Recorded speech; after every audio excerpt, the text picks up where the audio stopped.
The last time I made a video for this channel was coming up on a week ago.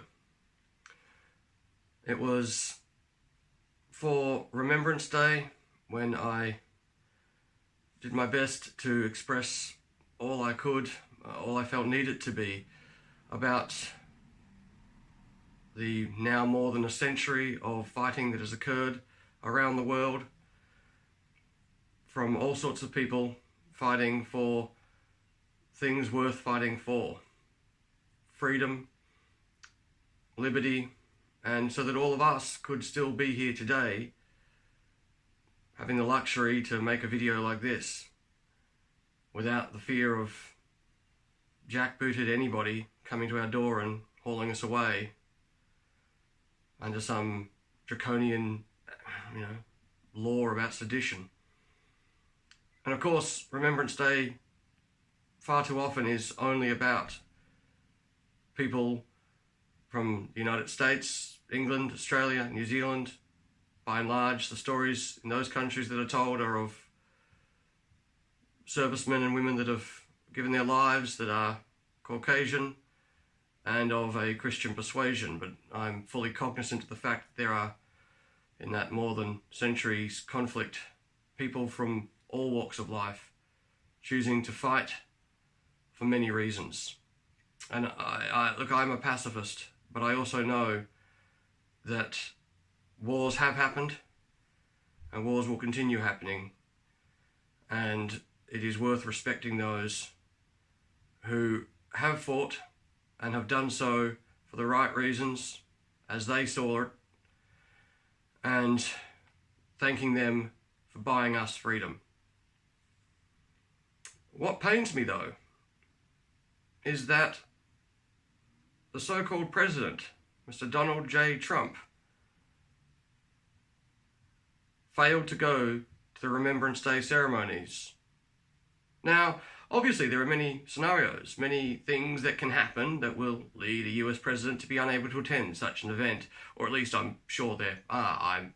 I'm struggling to actually think of an occasion when a world leader didn't attend something as big as that, in recent memory. But I suppose if a world leader had been, the victim of an assassination attempt, if they were trapped in a country where they couldn't leave because of airports being closed, there's lots and lots of very plausible, very credible and acceptable scenarios in which the US president, the quote, most powerful man in the world, closed quote, would be justifiably allowed to tweet an apology that they're not going to be attending the Remembrance Day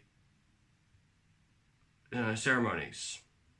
Amongst them, however, is not an unwillingness to go because it's raining. It literally, there aren't words to sum up how monumentally outrageous the idea of not attending because of weather is. If every conflict had simply come to an end the moment people got cold or wet,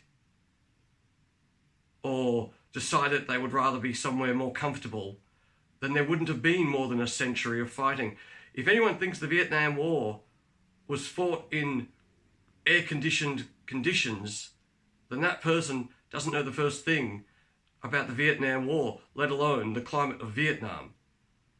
If anyone thinks that the Germans were happily telling people before going on a forced march to Nuremberg, it's okay, we'll wait today, the snow's a bit thick, then that person needs to be institutionalized for insanity. War is not polite. War is not kind. War doesn't wait for anything. And for Mr. Trump to expect that the memories of anybody are anything other than insulted by his tweet, then he's more than just evil. He's actually an idiot. So if any of his supporters ever come to my page and want to know my opinions, well, I would personally fund a reenactment of every battle over that last century and a bit on the lawns of the White House with Mr. Trump tied to a lawn chair, forced to watch, even if he doesn't learn from it, just so that he could stop fucking tweeting such inane shit.